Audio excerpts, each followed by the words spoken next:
É um belo instrumento. Tem uns caras que eu conheço que sabem afinar isso aqui muito bem.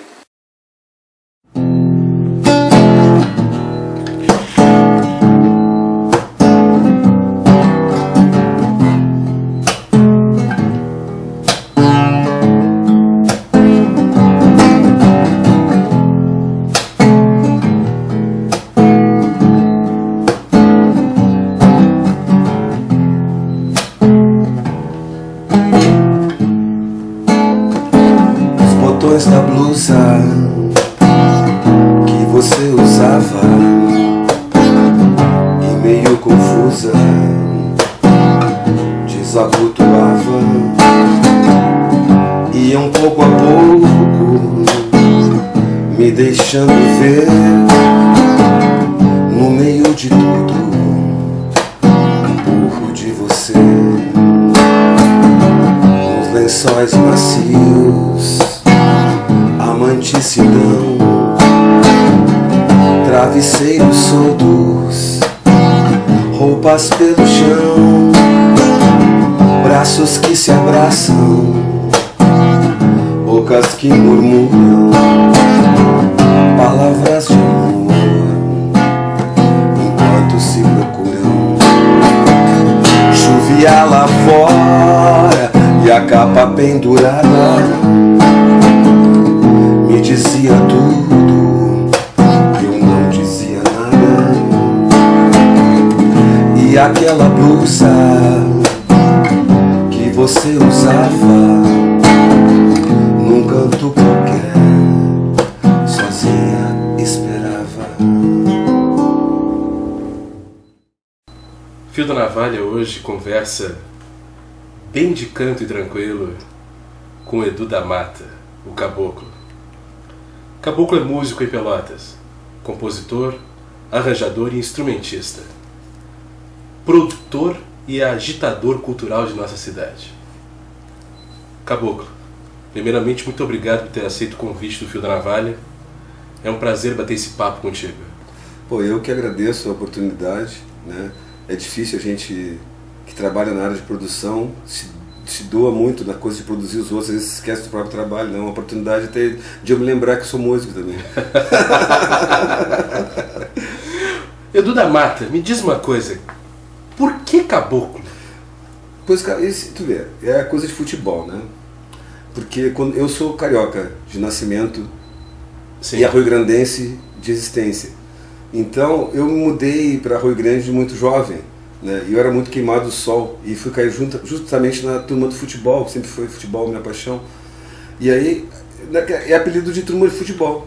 Cheguei, ninguém sabia meu nome, né? Imagina, Arroio Grande naquele tempo, 1974, Copa do Mundo da Alemanha, né? Aquela laranja mecânica, aquela máquina, sim, maravilhosa do Rinus Mitchell, né?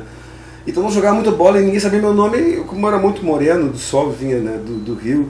E aí ficou Caboclo e ficou, né? Só que sem querer me acabou dando até uma orientação espiritual, esse apelido incrível, me chamou para a coisa da religião africana, a qual faço parte desde os 12 anos, né? Pois é, eu ia perguntar se existia um vínculo em relação a isso. Existe? Não pelo apelido Caboclo, mas Edu da Mata sim, porque quando eu fui sair do Brasil, eu tinha prometido ao meu mestre espiritual na época, né, que eu, como bom médium, quando eu pisasse na África, eu seria o cavalo, né, para as entidades possuírem e terem esse contato, né, com o continente africano, lá no Marrocos. E aí, quando eu voltei, e quando eu encontrei ele de novo, em 1998, ele disse, você tem que levar esse nome de Edu da Mata, porque você é Ogum da Mata. Você tem que levar artisticamente esse nome para sempre na sua vida, porque a sua missão é levar esse nome e levar essa coisa da defesa da natureza junto com a sua pessoa, sempre, né? Porque eu sou filho do povo da rua, do povo da mata e do povo cigano. Só que é o meu nome de batismo do candomblé mesmo, do meu orixá, ele é o Ogum da Mata. Tu é filho de Ogum? Sou. História interessante. História interessante. Me diz uma coisa, e como é que foi esse teu contato com a música? Como é que tu começou com a música, Gabo? A minha mãe fazia aula de violão, né? E nunca aprendeu a tocar nada. Então ficou violão na baia. E lá no Rio de Janeiro, justamente quando fui morar lá de novo, em 1900 79, o violão estava lá na parede. E eu conheci, nessa coisa de futebol também, um amigo meu, o Sidney, que tocava violão. Vamos tocar violão. Aí ele começou a me ensinar uns acordes, né? E eu comecei a aprender muito rápido aquilo, né? E foi muito fácil para mim aprender. E a partir dali não paro mais, né? Desde 78 para cá, né? Mas sempre tive contato com literatura, porque eu escrevo desde jovem, né? Sim. Desde 12 anos eu escrevo.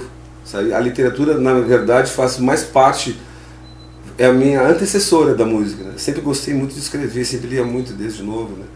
Meu primeiro livro foi Seara Vermelha, de Jorge Amado. Jorge Amado, comecei a ler Jorge Amado, assim, porque meu pai lia também muito Jorge Amado, os livros que tinha em casa, né? E peguei gosto pela literatura, e da literatura para a música foi um salto, porque estão muito próximas, né?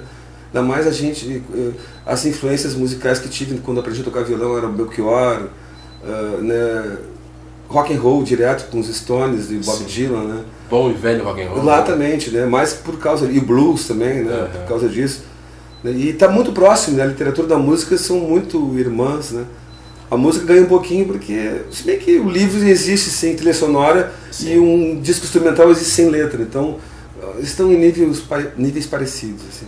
A arte como um todo, né, Caboclo, se comunica, né? Com certeza, né? Por isso que a política tem muito respeito e medo pela arte, né? Porque eu sempre, dessa coisa de ler, pude sempre observar que antes de uma revolução social, precede ela uma revolução cultural que avisa que ela vem vindo. Essa revolução econômica, a revolução bélica, o social, os artistas estão ligados na transformação da sociedade bem antes das autoridades que exercem o poder em cada poder coisa. Instituído. Pois então. A arte tem um grande poder, né? É uma espécie de conspiração silenciosa, né? Exatamente. E quando vem à tona, ela avassala. Um menino batendo Você pode cortar todos os financiamentos de cultura pública que você quiser. Pode cortar. A arte nunca vai parar, porque um menino batendo uma latinha de doce numa esquina, ele começa toda uma revolução que obriga o governo a repensar suas posições sempre sobre a questão de cultura em qualquer lugar do mundo. Pode ter certeza disso. Sensacional. Né? Eu digo o Chico Science como um grande exemplo disso aí, né? Quando falo do menino da latinha de doce, me refiro até ao próprio Chico Science. Sem falar de outros que antecederam ele, né? Me diz uma coisa, Edu, como compositor e artista, quais são os teus inspiradores? O que deu, digamos assim, aquele pontapé inicial? Como eu te disse, né? Desde que aprendi, o que realmente dividiu a minha vida em dois artistas, eu fui um tipo de compositor de 1978 até 1992, quando eu conheci a cidade de Granada. Até 1992, eu trabalhava muito em festivais nativistas, participei de muitos, né? E as temáticas que eu incluía nas músicas sempre foram de cunho social. Poucos festivais fui premiado, mas fui em alguns.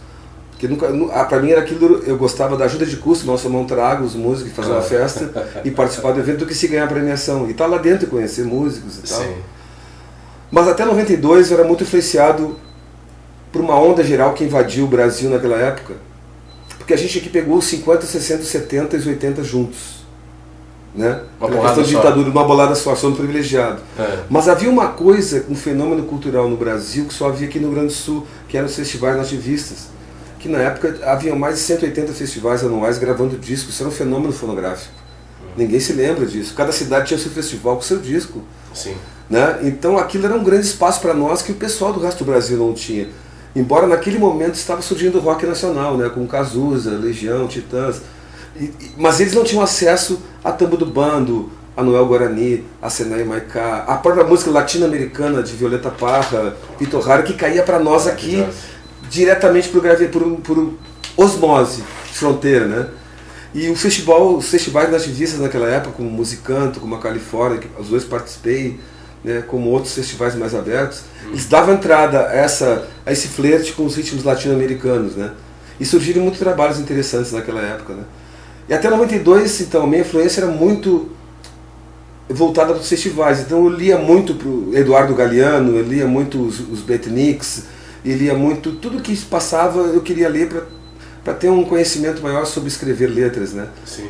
Depois que me mudei para a Espanha, quando conheci Granada, eu não levei nenhum caderno de música, nenhuma fita, eu era aquilo que a minha mente se lembraria. Foi uma coisa que eu falei comigo, assim, não vou levar caderno com letra, não vou levar referências musicais. Então, de repente, eu vi que eu era Martim da Vila. Quando comecei a tocar profissionalmente na Espanha, eu não me lembrava do que era... Foi pré-concebido por mim, com o intuito de parecer um intelectual, sabe? Sim. De ter uma letra mais elaborada. Não, comecei a me lembrar de Teixeirinha, Gildo de Freitas. As bases. As bases, que a minha mãe escutava lavando roupa. São as músicas de AM. Essas ficaram em mim para sempre, né? Essas músicas de raiz mesmo, Benito de Paula. Pois uma vez eu toquei numa casa de jazz em Barcelona e o repertório era esse. Misturado com Bebeto Alves, misturado com Nelson Coelho de Castro, em Lisboa. Coisas que realmente também me marcaram e que ainda carrego, né? Foram, para nós, eram mais próximos que a gente tinha de popstars, eram esses caras de Porto Alegre que faziam um belo trabalho, né? Mais próximo dos Rolling Stones e Bob Dylan. Sim. Né? Eram esses caras que eu citei. E só que, claro, fui tocar numa casa de jazz, né? Meu horário de tocar era das 10 da manhã às 3 da tarde, que era as viradas de Barcelona, os shows que aconteciam de manhã, para aqueles últimos a querer abandonar a noite. Né? Os reminiscentes. E meu horário de tocar era esse lá, num lugar chamado London Bar. E o meu repertório era esse, violão, gaita de boca, esse repertório lado D da música brasileira. E as pessoas achavam que eu estava cantando um outro idioma. Aquilo não era português. Martim da Vila não era português, Benito de Paula não era português, não é Guarani, Senaír Maicá, cara, e outras coisas mais, né? Que eu nem me lembro muito bem. Sim. Né? E aí, não, isso aqui é o Brasil. O Brasil é um continente, é o país da música mesmo, da arte. Aqui toda a genética, depois de morar na Europa, eu vi como eles são todos parecidos, e a gente veio aqui fisicamente, né? Falo fisicamente. A gente, quando eu voltei pra cá, que eu vi, cara... Pra começar, quando eu me olhava no espelho na Espanha, lá onde eu trabalhava, eu via que lembrava da minha avó índia, dos meus tios tudo índio, olhava meus traços, cara, eu sou índio, não posso negar essa coisa, né? essa dádiva, esse presente, né? Da natureza. E eles todos iguais, né? Ali que eu me dei conta, até aquele momento de eu sair, eu achava que não, né? Nunca tinha pensado no assunto. Mas, voltando ao tema da música, das influências, então no meio onde tocava gente do jazz, eu comecei a tocar esse repertório, nessas versões pessoais, né? E os caras, o Brasil é muito mais que Tom Jobim, isso, é meu pai, meu pai, Cartola, isso, né? E aí volta aquilo, eu comecei a pensar no que ele me dizia, pô, será que ele não tinha razão mesmo? Que todo mundo esperava lá que tu tocasse clássicos da Bossa Nova, né? Um músico brasileiro na Europa, todo mundo espera isso. Eu digo, não tinha condições porque eu não sei tocar, começa por aí, né? E não que eu não goste, entende? Eu gosto do Vinícius e do Tom como ícones do artista. Da obra deles, até musicalmente, até não me chama muita atenção. Sim. Mas eu gosto deles como brasileiros alegres. E eu sei que eles não têm culpa dessa coisa, né? Claro. Não vou culpar as pessoas. Se criou isso aí, né? E foi interessante. Aí comecei nunca mais a compor a partir desse momento, quando eu conheci a cidade de Granada, na Espanha. Sim. A compor, assim, o que me inspira são as pessoas mesmo no dia a dia. As pessoas que eu conheço. Eu componho com meus amigos hoje em dia. E é uma dádiva, porque o que será que a Ana, por exemplo, vai pensar dessa música quando eu componho, sabe? Claro que existe uma carga técnica de influências que você aprende a tocar. Você sabe tocar melhor, com o tempo te lapida. Lógico, né? lógico. Tipo o Romário, assim, sabe os atalhos. Em 3 acordes você consegue fazer o que antigamente precisaria fazer de 20. Tem? É que não é, a vida te ensina mesmo. Conhece as pessoas, você começa a aprender a ler as pessoas, escutar as pessoas. E isso é o que hoje me move, cara. Eu hoje sou movido por artistas como Dija, como a Ana Mascarenhas, como Romourão, como Dudu Freda, como Solon Silva, como a Soninha Porto, Ricardo Fragoso. Cara, se começar a citar todos eles é até um desperdício, né? Celso Krause, todos, e os Freak Brothers da nova geração que estão chegando, né? E eu curto, o que me inspira é a música deles e as pessoas dele, porque eu sou privilegiado, porque eu não consegui conviver com Kate Richards, com Mick Jagger, mas convivo com eles, né? E isso pra mim é muito melhor. Que maravilha! Falando de influências que a gente conviveu, uma que não está mais aqui, que foi um mestre para mim na arte existencial, assim, não só da música, Basílio Conceição, o cara primeiro que me ensinou a tocar milonga, né? E essa música que eu vou tocar agora, toquei com ele no 3º Musicanto Festival esse, chama-se Lacai. Vai para esse trabalho que eu estou gravando novo agora, né? Inspirado no Bukowski, chamado Bukowski Blues. E essa é uma das músicas, né, que tem gravado. Tem até o clipe dela pronto, eu te passo se você quiser também já. Né? Gravei ela com o Daniel saxofone, vou fazer uma versão como o Basílio fazia, mais ou menos, né? Certo. Né? Que é a música Ela Cai, que fala sobre a solidão do cara do campo. Então...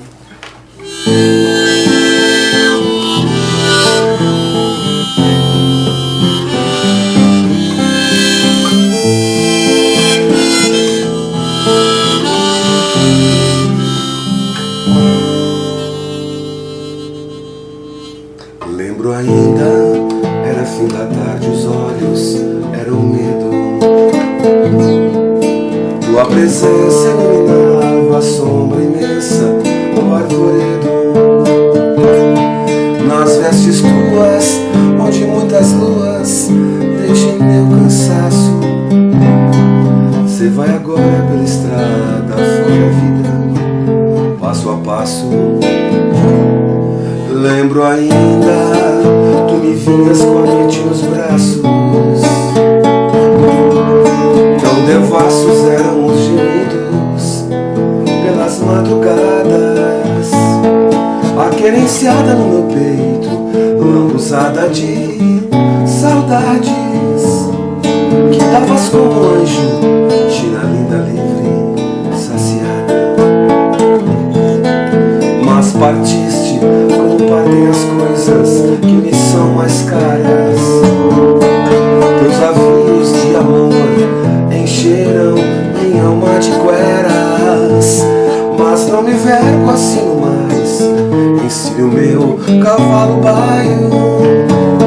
Vou pra cidade pra ressuscitar meu coração lacaio.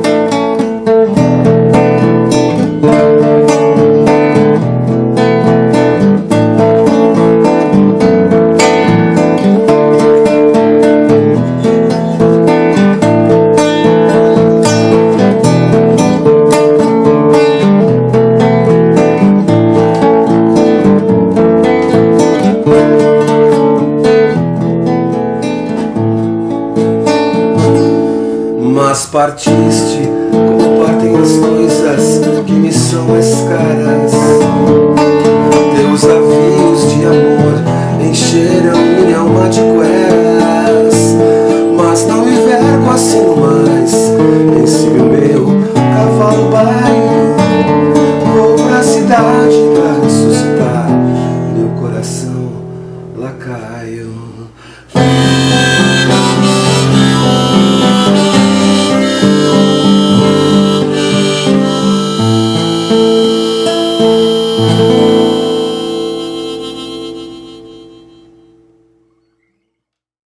Caboclo, a música realmente é maravilhosa. Eu fiquei até um pouco travado assim, porque eu... O DJ costuma ficar sempre travado, não sei porquê. As emoções, quando me falam muito profundamente, eu entro num estado um pouco diferente, né? E achei a música lindíssima. É uma obra de arte mesmo. E eu gostaria que tu me falasse um pouco dessa tua ligação com o Basílio Conceição e a cidade de Arroio Grande. Bom, como eu te disse, com a cidade, eu fui morar lá quando eu vim do Rio, em 1964, né? Era a Copa do Mundo da Alemanha. Mas quando eu voltei, depois da minha outra vinda do Rio, foi que eu conheci o Basílio. Era um carnaval no Arroio Grande. E eu era cabeludão, né? Usava minhas bombachas aqui. Nós do carnaval, tinha um chevette naquela época. E tinha uma viola de 12 cordas. E o Basílio também tocava viola de 12 cordas, só que eu não conhecia ele. Sim. E um dia entrei numa lanchonete chamada Top 7 lá, Forninho, ele tava com 2 milhas. Aí entrei assim, a lanchonete, pedi uma cerveja e tal, minha viola com a dele e tal. Ele foi tirar um tempo, meu tempo assim, né? Ei, cabeludo, toca um Rolling Stones aí pra mim. Aí peguei e toquei, né? Toquei Love in Vain, um blue do Robert Johnson, né? Que afinal vinha regravado num disco de homenagem ao Basílio que eu fiz, chamado Fruteira Brian Jones. Certo. Né? Aí ele disse, toca um Led Zeppelin. Aí toquei, eu não me lembro qual foi o Led Zeppelin, mas toquei Led Zeppelin. Toca um Bob Dylan. Aí tirei minha harmônica, meu suporte de harmônica e fiz a mesma coisa, que é uma coisa que ele já fazia. Sabe?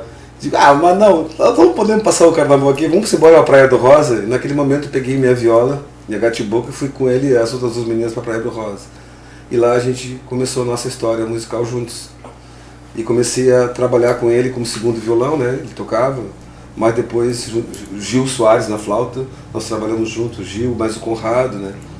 E nós éramos a banda do trabalho do Basílio. Eu comecei a trabalhar com ele, 2 violas de 12, com 2 suportes de boca, né? E nós começamos, participava com ele em festivais, ele participava comigo nas minhas, né? Ele tocou comigo numa Califórnia, quando eu classiquei uma música. Sim. Né? E foi um cara que ele estava mais além, né? Mais além da... Ele já sabia toda essa palhaçada que nós estamos vivendo hoje, né? Ele já tinha um profundo conhecimento da humanidade, assim, um ser humano muito sensível.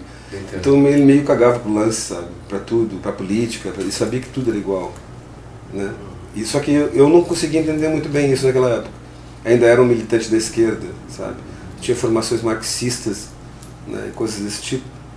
Só que nós não entrávamos nesse atrito. Nossa onda era realmente a música, né? E ele me ensinou muita coisa, me ensinou principalmente a fazer aquilo que está a fim de fazer. Foi esse o maior legado que ele deixou para mim, não foi nem o musical. Foi assim, essa coisa que o artista não pode vender sua alma. Nem para uma montanha de ouro, nem para uma moeda de ouro, cara. Não tem como você vender. Quem vende não é. E ele me ensinou, porque ele teve a oportunidade de vender o trabalho dele e ele não quis. Eu vi o Basílio no Musicanto, o segundo Musicanto, não fui tocar com ele. Sim. Ele ensaiar a música, né? Com o Borghetti, com o Pedrinho Figueiredo, com o Peri Souza, com o Gerônimo Jardim, né? E quem mais? Eu acho que o Luiz Carlos Borges não era, mas tinha outra pessoa, não me lembro quem era. Mas a nata da época da música nativista, né? Na hora de tocar no palco, ele disse, não preciso de vocês, cara. Vou tocar eu sozinho com um cara que eu trouxe, que era o Junei dos Almôndegas, que era amigo dele de infância. Certo. E eles entraram no palco, o Junei não tinha bambolegueiro, e tocaram com um balde que tinha lá no camarim de fazer uma faxina, e foram desclassificados. Né? Sim, porque por atitude inconveniente no festival, coisa desse tipo. Mas era aquilo ali mesmo. E essa foi a mensagem que ele me deixou, você não pode se vender, você não pode se doutrinar. É essa coisa de ler as pessoas, né? Ele já lia as pessoas há bem mais tempo do que eu. Ele já sabia dessa coisa, né? Então ele não deixava se doutrinar, embora eu sei que ele tenha sido muito usado por forças ocultas da música nativista, mas... Profundo isso? Não vou nem citar porque não vale a pena. Forças ocultas é ótimo. Forças ocultas. E ainda estão ocultas. Sim. Né? Porque essas mesmas pessoas que usaram o trabalho dele para se lançar, sim, na época, antes dele aparecer no Musicanto, o Basílio era tido para todos como um louco bêbado maconheiro, entendeu? Ninguém conseguia, embora ele não tivesse sido nada disso, nem gostava de maconha, gostava de um trago. As pessoas é que tem essa lenda sobre o cara, sabe? E é verdade o que eu estou te dizendo. E quando ele classificou no Musicanto, né, uma canção para mim aprenda, que tomou notoriedade, todas essas correntes da música que antes metiam o pau no trabalho dele se aproximaram e sugaram a energia do cara, sabe como é que é, né? Sim, vampirização do artista, né? E aí foi quando eu me retirei da nossa parceria. Eu digo, cara, eu não consigo conviver com esse povo aí, entende? Esse povo não serve pra mim. Entende? E se você tem estômago, eu sigo minha vida. E aí foi quando eu gravei o disco do Bando de Sandino, quando nós nos separamos. Resolvi trabalhar, fazer a minha onda. E ele vai fazer a dele e cada um vai fazer a sua. Perfeito, Edu. Falasse aí a respeito do Bando de Sandino. Bando de Sandino. O que tu pode nos falar a respeito do Bando de Sandino? É aquela coisa do engajamento político. A gente pensa que... Todo mundo pensa que nem a gente. Né? E uma coisa que eu provei que não é verdade. Né?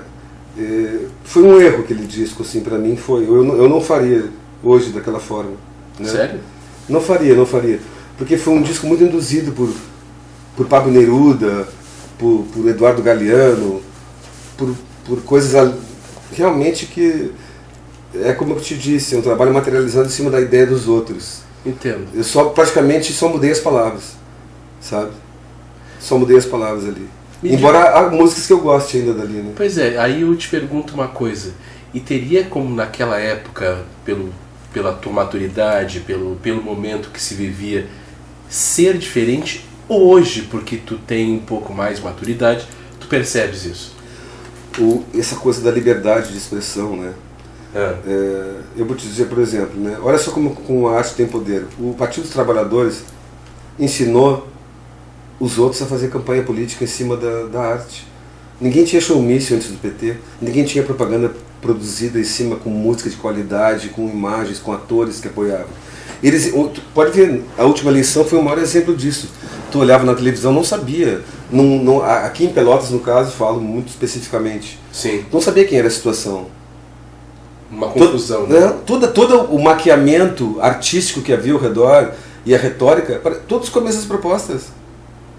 Por que eles não se unem todos, fazem um governo único e fazem a cidade melhorar realmente, né? As mesmas propostas, todas as propostas. Isso me parece uma coisa mais inteligente.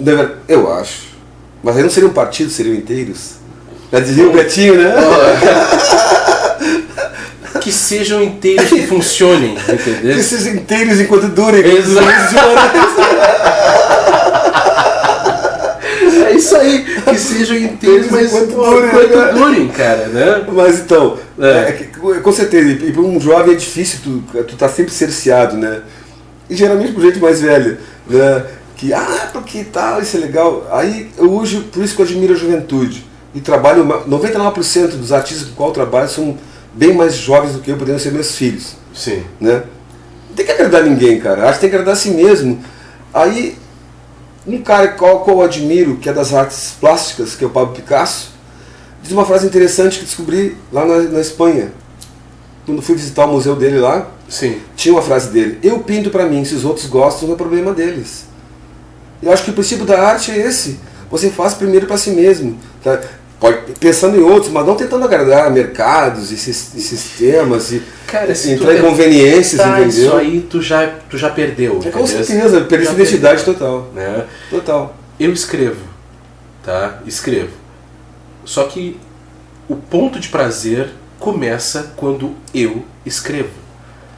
Se quem vai ler vai gostar, ou se vai engolir, ou se não vai engolir, pouco me interessa. Não me interessa. É isso aí. Entendeu? Mas é que eu digo. Eu já curti. A maioria, muita gente foi muito influenciada por essa. A Festival eu falo da minha geração, né, que passou pelo Festival Nativista. Sim. A palavra que você mais via no regulamento: não. A palavra não, estava lá. Não pode fazer isso, não deves andar assim, não pode não sei o que, não pode instrumento tal, não pode. Aí aos poucos aquilo foi havendo concessões. Ao largo dos anos os festivais foram evoluindo, porque eles viram também que se eles não evoluíssem, perderiam um público que estava ali para ver também a nova cara da cultura gaúcha. Entende? Claro, lógico. Eles foram obrigados por uma questão econômica, senão os festivais se esvaziariam, entende? Então eu me criei em cima dessa palavra não, foi uma coisa que marcou da minha geração. E no Rio Grande, dos anos 70, por isso que eu não gosto de falar a palavra maconha, por exemplo. Eu trato ela como marihuana. Porque eu fui acostumado a ver toda a burguesia do Rio Grande, aquela elite falida de latifundiários fracassados, né, comandar toda uma opinião pública da época. Eu era um menino, tinha 12 anos, e via assim, um maconheiro comunista desquitado, o negro, gordo, feio, o fulano, entendeu? Rótulos. E havia clubes de pretos e clubes de brancos. Né? Então faz muito tempo que já existe. Não, faz muito tempo, né? E aquilo, meus amigos eram pretos, cara. As pessoas, meus melhores amigos eram gente minha. E como é que no fim de semana eu ia para um clube e eles iam para outro? Não havia, então não ia para clube nenhum, nós ficávamos na rua, tomando cachaça, tocando violão. Né? Havia um pacto, porque nós não concordávamos com isso aí. Claro. Então essa coisa do rótulo, né, e do não, né? Não, você não pode ser isso. E o preconceito é isso, né? O preconceito é a palavra não. Ele é a palavra não, implícita em muitas coisas. Então, e o Basílio, ligando os temas, né, para ele não tinha essa história. Né, digo, nossa, eu vou. Acabou, tu vai tocar de bota no festival? Não, eu vou tocar de tênis de bombacho. Ué? Então tá, eu também vou, então, pronto. Mas vamos classificar, né, Basílio? E daí, o problema é minha música é minha. Ninguém vai. Todo mundo tem que estar a gosto, tem que estar bem. Ninguém vai fazer o que eles querem. Nós vamos pegar ajuda de custo, vamos tomar um trago, vamos fazer uma festa com os amigos e o festival já acabou. O festival é esse. Já era. E essa coisa do não, né? Então, que foi criado com o não, hoje no dia eu não admito não para nada, cara. Porque você tem, hoje em dia há um acúmulo de cultura muito grande. Você não é mais um desinformado, só se você quer. A aceitação do não vem quando você não tem informação, você tem medo, sabe? Tem medo da igreja, tem medo do delegado, tem medo do professor, tem medo do padrasto, do teu padrasto, tem medo... Tem medo de si. Tem medo de si, sabe? Porque a gente vive uma sociedade ainda muito primitiva. Está muito longe de ser do mundo esse do Jack Kerouac, né? Do mundo que a gente quer. Com certeza. Então, demos passos importantes, né? Mas estamos muito longe. Ainda estamos muito longe. Estamos muito longe. Maravilha. Repete essa, como é que é? O olho do dono engorda o boi. Tá valendo. Falar em latifúndios, as coisas. Mas então, seguindo o assunto, passando por Banda de Sandino, então, uma das poucas músicas que eu consigo tocar é uma música chamada Índia Maria, que eu fiz para minha avó, né? E trata sobre um conceito do amor universal sobre a mulher que você ama quando é menina, tua esposa, namorada, avó, entende? É um conceito universal sobre a mulher e sobre a natureza, né? É a única música que ainda me anima a tocar daquele disco, porque realmente foi a única que ficou para mim, né?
Edu, uma questão.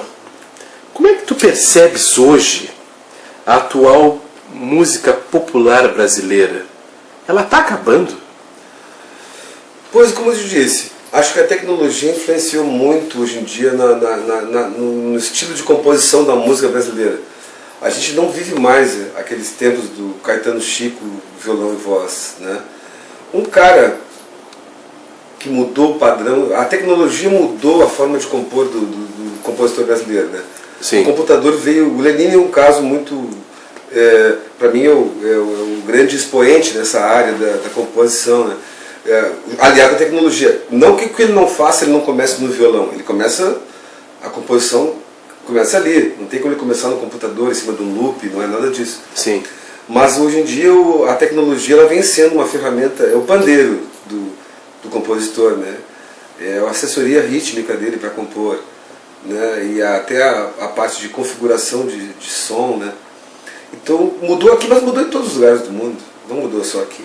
Entende? Embora eu ainda sou um cara purista, se perguntar assim, qual é o melhor disco do Caetano Veloso, eu vou dizer que é o Transa, pro meu gosto, né? Perguntar qual é o melhor disco do Lenine, eu vou dizer que é o primeiro, que é ele, pandeiro, violão, Marcos Suzano, Olho de Peixe, entende? Uhum. Ainda, pro meu gosto pessoal, eu ainda sou um purista. Tanto um dos caras que eu mais admiro e mais valorizo é o Sérgio Sampaio, para mim, um cara maravilhoso, um cara que foi uma das formações minhas, foi o Sérgio Sampaio, né? Um cara ao qual tive muita referência, ele, Jades Macalé, né? Essa turma, né? Então, eu acho que hoje em dia a composição está tomando uma outra, está mais assessorada, né? Hoje o cara não compõe mais um banquinho violão, o cara compõe na frente do computador ali, estudando cifras e fazendo experiência dentro do computador. Hoje maiormente é assim. Mudou o perfil do compositor brasileiro, mudou, como mudou mundialmente, né? Tá. O que me preocupa, Edu, é o seguinte: a qualidade disso que está sendo composto hoje. Eu acho que aí é uma questão seguinte: quando o maior fenômeno musical no Brasil é a música, não vou nem dizer sertaneja, que não seria isso. Sertaneja é Tonico Tinoco, é Tio Carreiro e Partinho. Tecnobrega? Mas quando o maior foco de composição que eu vejo, que o público, né, eu não gosto das duplas sertanejas modernas, sinceramente, não tenho nada contra eles, mas não estou nem a favor também, né? Só que existe muita coisa rolando no lado D da música brasileira que não está se sabendo, entende?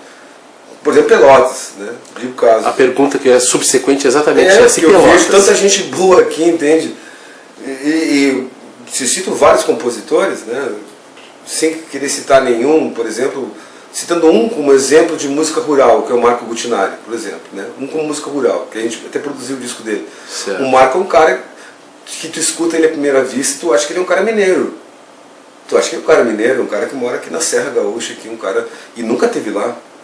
Sim. Entende?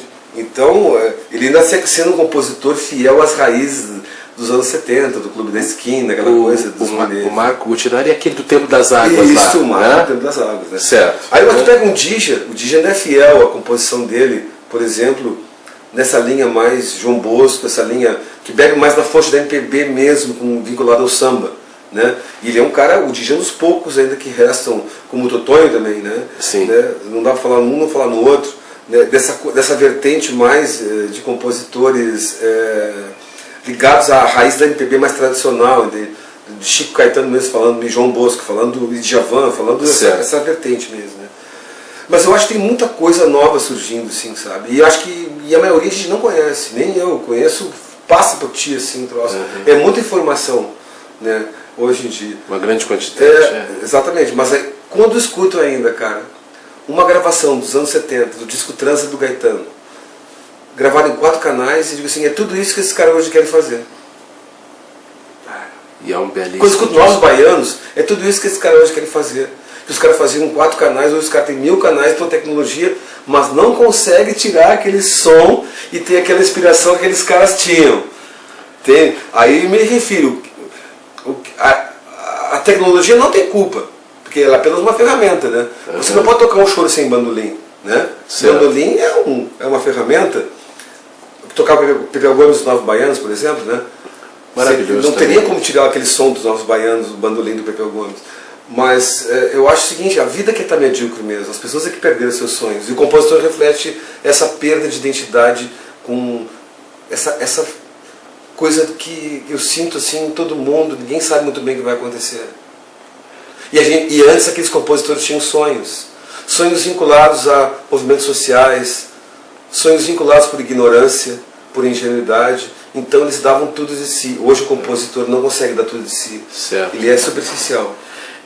Aí entra uma questão que às vezes eu me debato pensando, Edu, os filhos da ditadura produziram coisas maravilhosas, né? É verdade.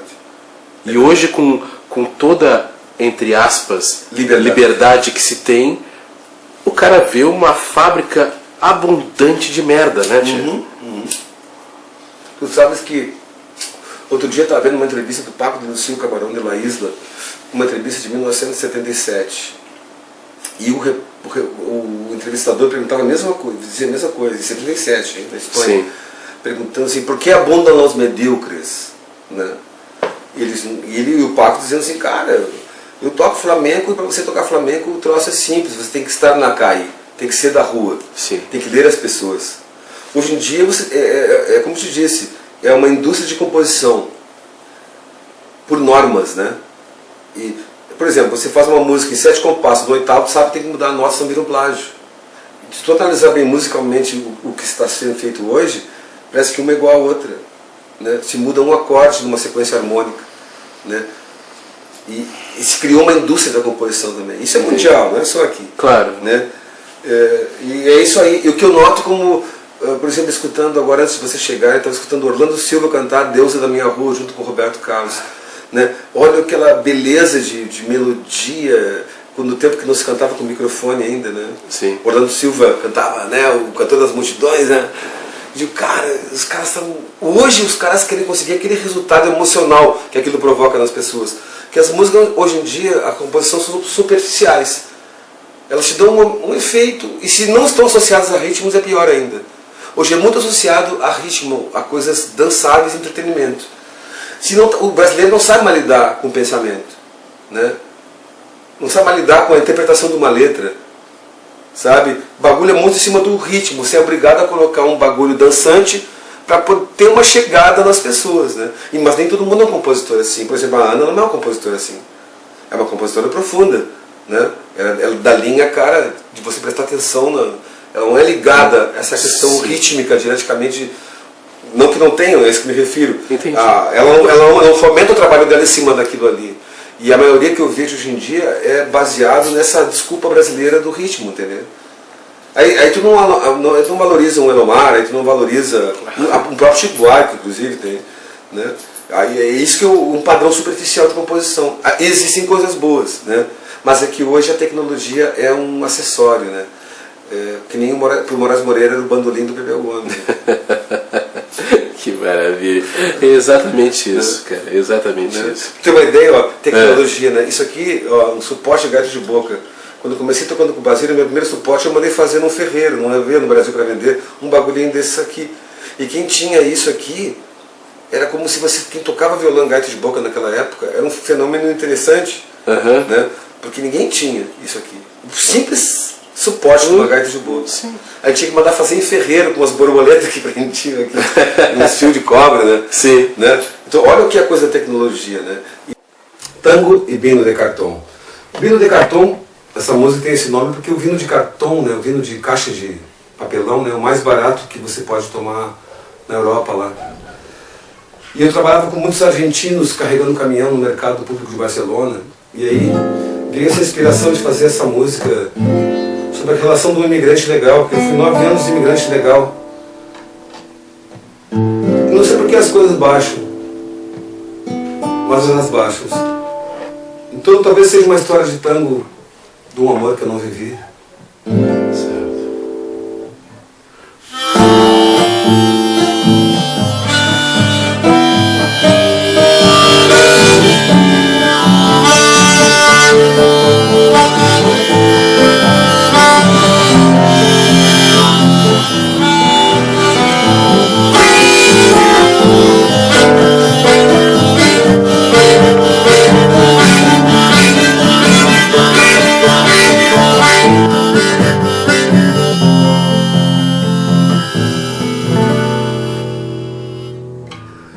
No te olvides, mi amor, aquí no hay ilusión, no hay sueños para mí.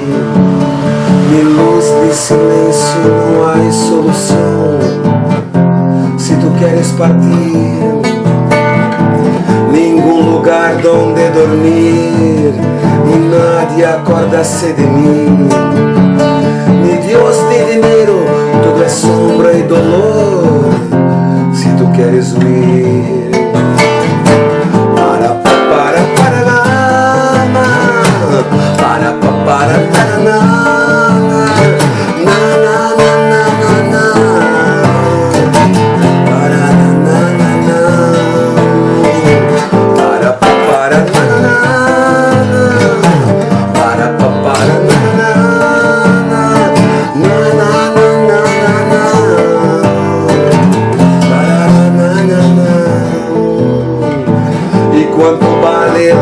nadie quiere invitar, a quien nadie invita neste bar. Ni Dios ni dinero, no vuelve más para escucharme cantar. Poemas y mentiras, todo vale para conquistarte. Pasión y puñal, sin futuro para planear, solo el miedo de otra noche igual.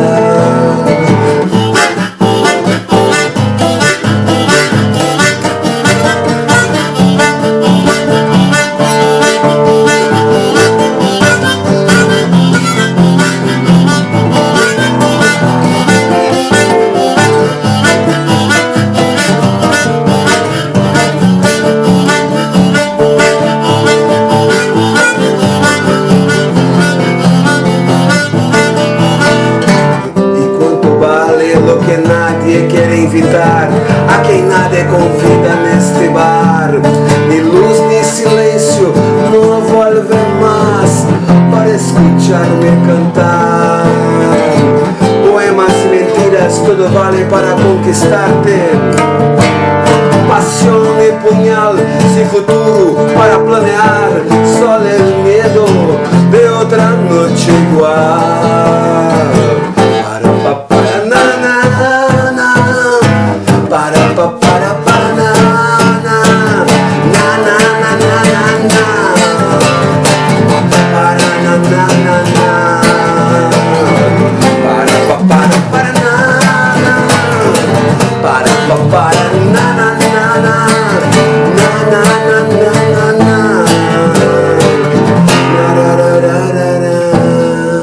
Sem você, meu amor, eu não sou ninguém.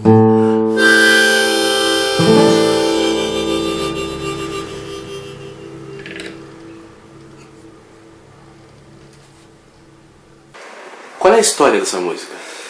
Então, eu fui imigrante legal na Europa desde o ano de 91, quando o Collor de Mello ganhou as eleições. Houve uma demanda de gente do Brasil, né? Eu saí de lá em 90, daqui, de lá não, daqui, né? Sim. Foi a Portugal e daí acabei encontrando a Espanha, Espanha meu coração, aquela coisa pameleira, né? E não consegui mais sair de lá. Aí quando eu me dei conta, passaram 9 anos, eu estava lá ilegal, 9 anos, passei tendo uma relação com a sociedade espanhola de ilegalidade, mas eu conhecia, dava bem com todo mundo. Eu vivi uma Europa do proletariado, né? Porque eu fui lá para trabalhar carregando caminhão, trabalhando no trabalho braçal, não fui para lá para trabalhar como músico. Uhum. Fui para conhecer, né, minhas raízes ibéricas, como eu te disse no outro bloco, embora eu soubesse que era índio, tem um lado meu que eu sei que puxa pelo povo cigano, que puxa pelos ibéricos, né? Coisas que estão no meu DNA e transfiro para um pouquinho, acho hoje em dia, para a minha música. E conheci os ciganos em Granada. E depois, quando fui para Barcelona, fui trabalhar carregando o caminhão no mercado de Barcelona, né? E conheci vários argentinos que eram meus colegas de trabalho. E aí, aquela coisa, né? Aí essa música surgiu, Tango e Bino de Cartão. Né? Uma coisa inspirada em Astor Piazzolla, mas inspirada em coisas do inconsciente coletivo, assim, mas uma história de uma diva dos boêmios do tango, que são os mesmos boêmios do samba, que são os mesmos boêmios do blues, que a boemia ela é universal, né? Sim. Só muda o ritmo. E gravei esse som lá, quando consegui comprar um equipamento, né, de gravação, trabalhando, um estúdio de 4 canais que eu tinha no porta-mala do meu carro. Então eu gravava com músicos de rua, então eu gravei 4 trabalhos na Europa com músicos de rua, né, que agora eu pretendo lançar. Gravei 4 trabalhos, colocava o estúdio no porta-mala do meu carro. Sim. Esse material está guardado? Está guardado. Essa música faz parte desse material, né? Fantástico. Né? Então eu gravava com músicos que tocavam na rua, a gente se encontrava e gravava ou embaixo de uma ponte, ou numa construção, ou na casa de alguém, entende? Mas são 4 trabalhos, né? Sim. E essa música trouxe à tona em mim essa coisa do gaúcho que eu sou também, porque eu sou carioca de nascimento, mas sou gaúcho de existência, né? Que eu não consigo dissociar. Tanto é que quando eu voltei aqui ao Brasil em 98 e fui a Rio Grande de novo e senti o cheiro da natureza daquele lugar, me remeteu a muitas sensações interessantes, né? Memórias. Memórias, né? Memórias. Então me remeteu a tudo uma coisa que você é impossível de negar, né? Embora eu não concorde com o processo histórico da cidade do Rio Grande e de todo o Rio Grande do Sul sobre racismo e sobre coisas terríveis da humanidade. Nós estamos para um mundo complicadíssima, né? Mas ao mesmo tempo tem o lado positivo das coisas boas que você vive lá, né? Quando eu respirei a primeira vez de novo no Brasil aqui, né? Quando cheguei na esquina do Mercado Público de Pelotas e vi meus bará na esquina ali, vi minhas prostitutas na esquina, que são minhas e são de todo mundo, né? Digo, puxa, eu nunca saí daqui.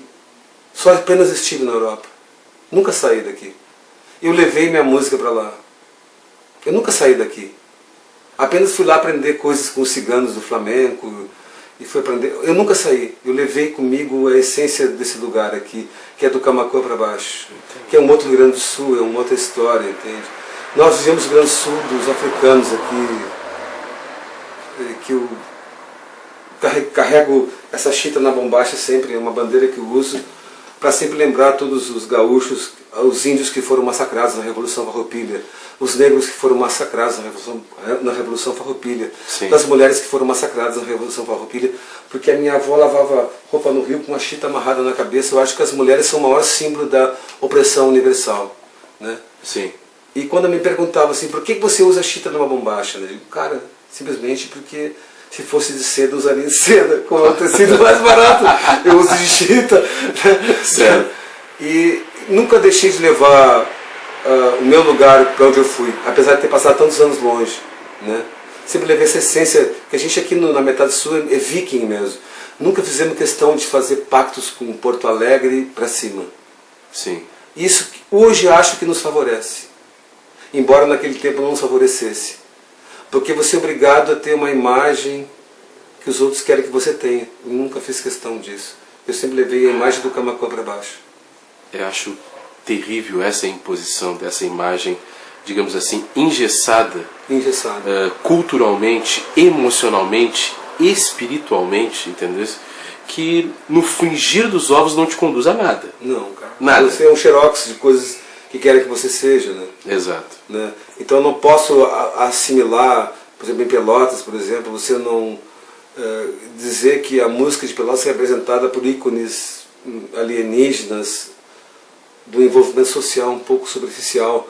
Aí você não fala do Giba-Giba, você não fala, né, do Mestre Batista, você não fala do Vanderlei da Garra, Maestro da Garra Chavante, você não fala do Bar Liberdade, todos os maestros que estavam tocando ali, como o seu Aluim, falecido, Avendano nem falar, né? Com certeza. Mas quantos outros não estarão por ali que eu não conheço, né? Que são ícones verdadeiros, não são superficiais, nem armações de mídia para cooptar votos da esquerda intelectual. Não, são vidas reais. Como o Dudu Borba, por exemplo, que é um cara que a gente está trabalhando com ele no Ponto de Cultura, que é o cara que é o alter ego de tudo aquilo que se pensa de Pelotas. O Dudu Borba é um compositor maravilhoso, desde os anos 70, que ele não faz questão de ser artista. Ele simplesmente compõe, e para mim ele é o exemplo mais claro de uma história real da cidade. Canta suas músicas? Uma música dele posso tocar um pedacinho. Não, ele canta, ele canta. Canta. Nós estamos trabalhando num disco dele agora, que é difícil de lidar, porque é um cara que é um boêmio, ele não faz muita questão de desse glamour artístico, né? Entendo. Mas é um cara que para mim traduziria a história real da cidade, é o Dudu Borba, um cara que interessante você conhecer ele. Eu acho que eu vou conhecer ele, né? Deveria. Vou conhecer ele, Um cara, com toda certeza. Um grande ícone real. Acabou mudando um pouco da prosa. Como produtor cultural, o que tu tem a nos dizer a respeito dos eventos e pessoas que tu produziu aqui na cidade? Tudo é uma coisa meio sem querer, né? Sem querer. A gente se embebeda nos bares e tem umas ideias. Mas nós temos sorte de ter bons amigos que nos catalisam essas ideias, né, cara? Sim. Né? Então, a gente tem as ideias que eu acho que também se teve em Mais 68, também se teve em outros lugares. Sim. Né? Mas a gente tem aqui com nossos amigos, né?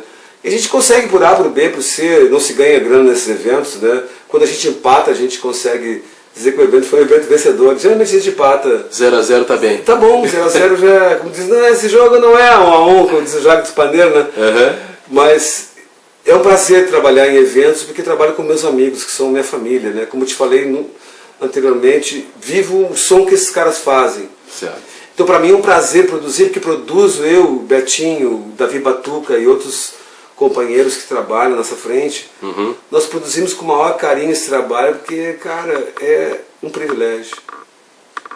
É um privilégio viver. Eu sei que um dia a história vai estudar essa fase da cidade, vai estudar você também, Fabiano.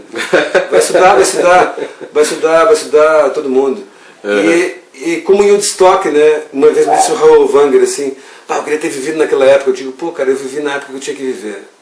A transição da tecnologia, do som estéreo do vinil à internet e ao computador. Eu fui um privilegiado, então eu tenho que dar o melhor de mim. E não preocupar em vender minha música, sim em divulgá-la, porque eu não consigo vender nada meu. Certo. Não consigo, muito difícil. Falasse isso ontem, que não há valor, né? Eu não consigo valorizar, pelo menos. Né? Não consigo colocar um valor assim, isso vale o outro. Digo, não sei, cara. Faço porque eu gosto. Uhum. E me satisfaz.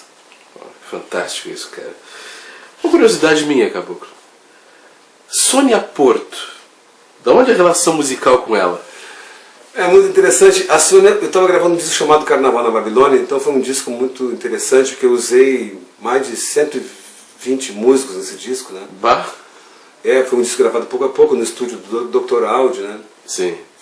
Então, na época, o filho dela, o Ricardo Porto, né, era meu baterista. Me apresentou a mãe dele. E aí, por ondas vai, ondas vem, conheci e digo assim, fizemos muita amizade, né? É uma pessoa que eu tenho como minha mãe dentro da música universal, uma pessoa que eu tenho um carinho extremo, eu tenho uma amizade por ela, uma profundidade que nem saberia te explicar por palavras. Certo. Mas aí eu montei, né, uma música, né?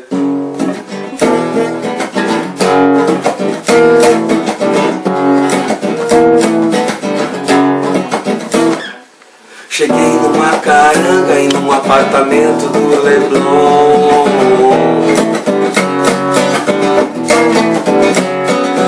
Que eu ganhei de herança do meu avô.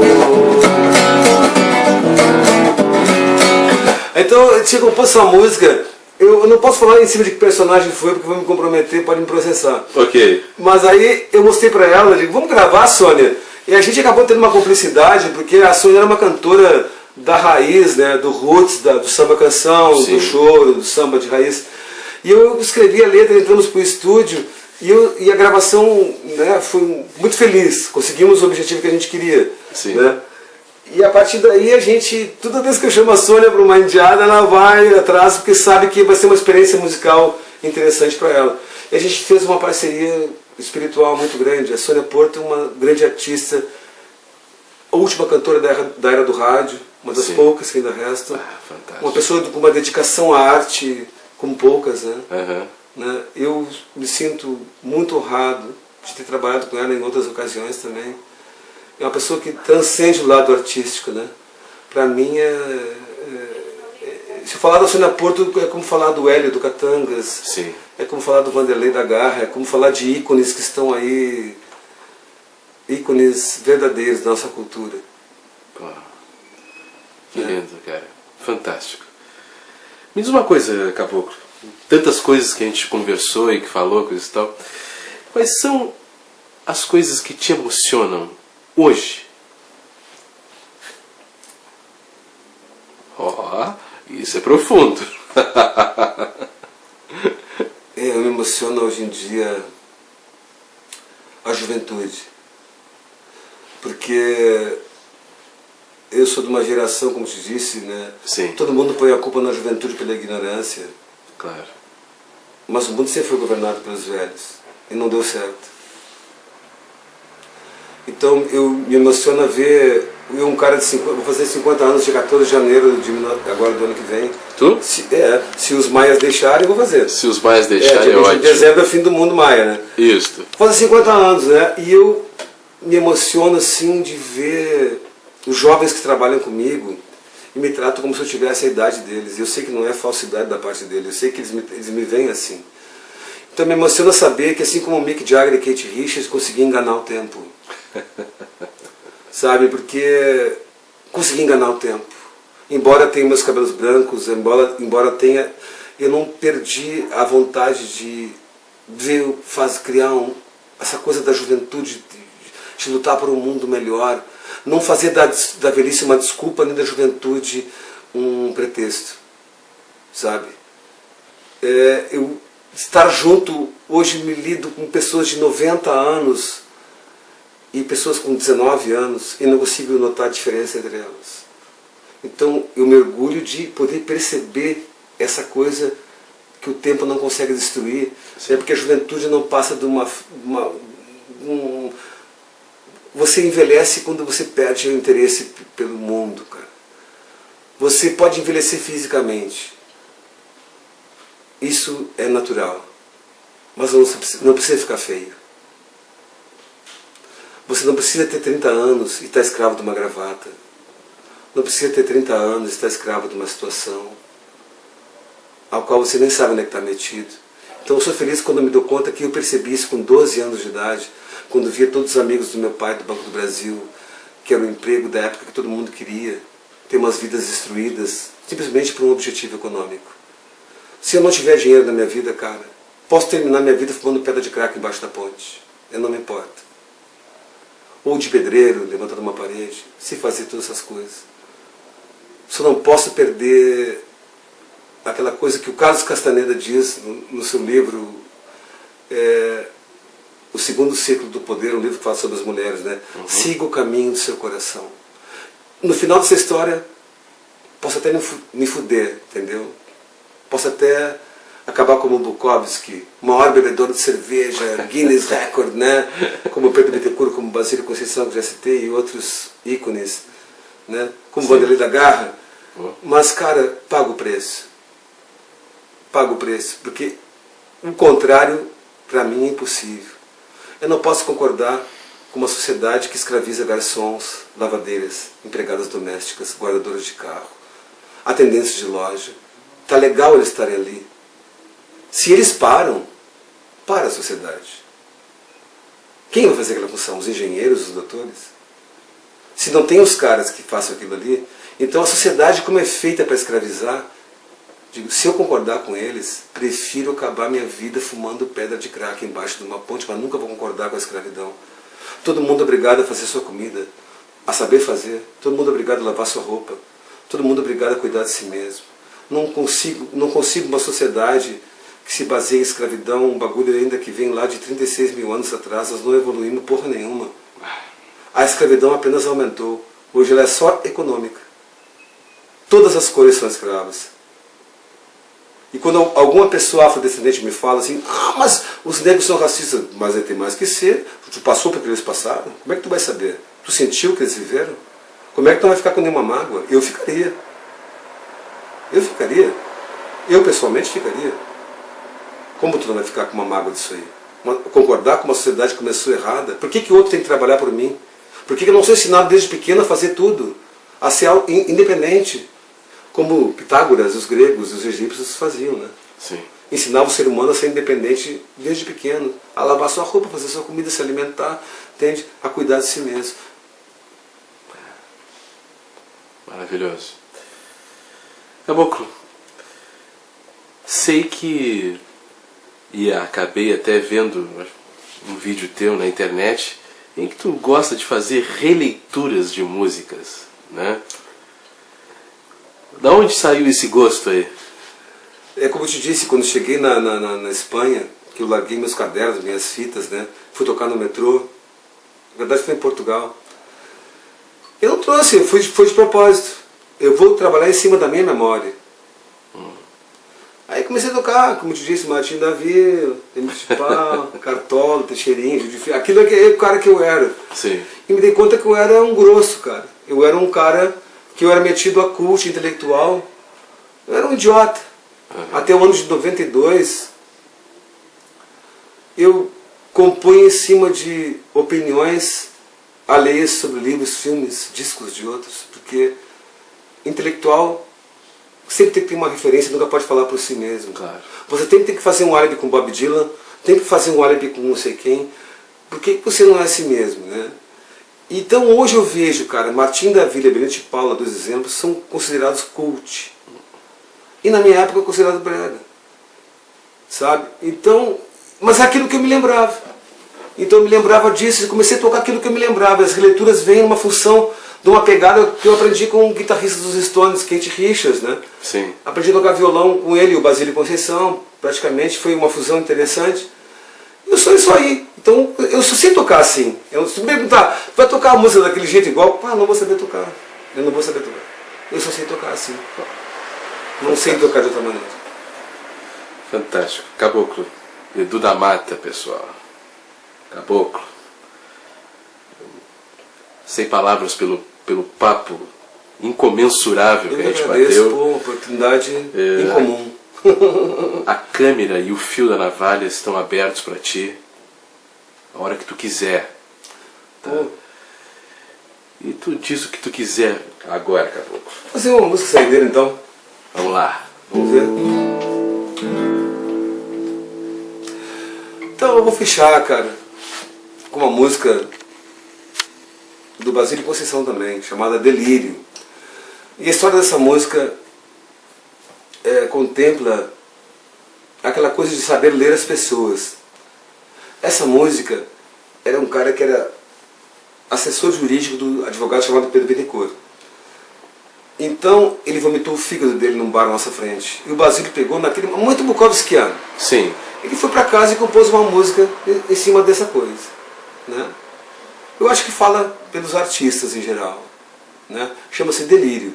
Essa coisa de que você quer alcançar, você tem um delírio, cara. Você quer ser famoso, você quer ter o status quo de artista, mas no final das contas, ser artista é um bagulho muito chato.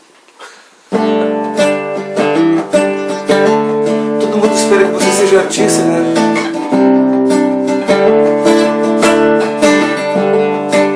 Mas eu acho que essa letra fala muito sobre a solidão. Minha glória é estar só e não querer mais do que isso.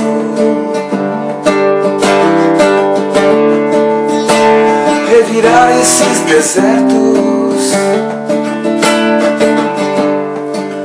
minha sombra pelas ruas não refaz nenhum tormento. Vive apenas ao acaso,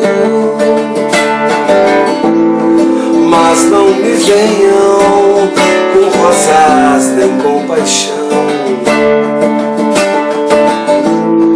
Ainda prefiro a flor do campo a esta negra solidão.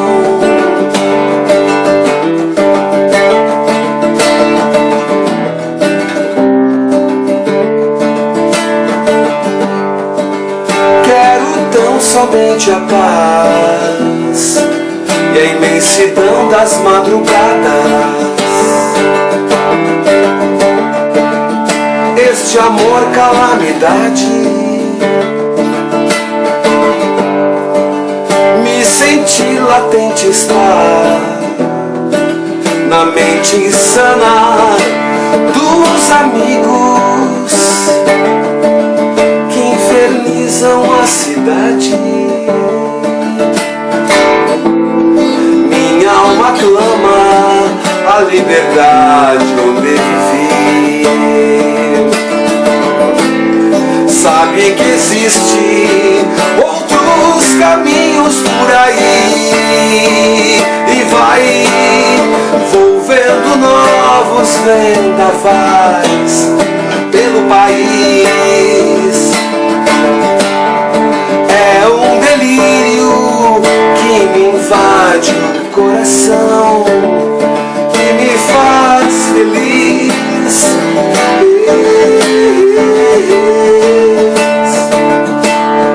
E me faz feliz.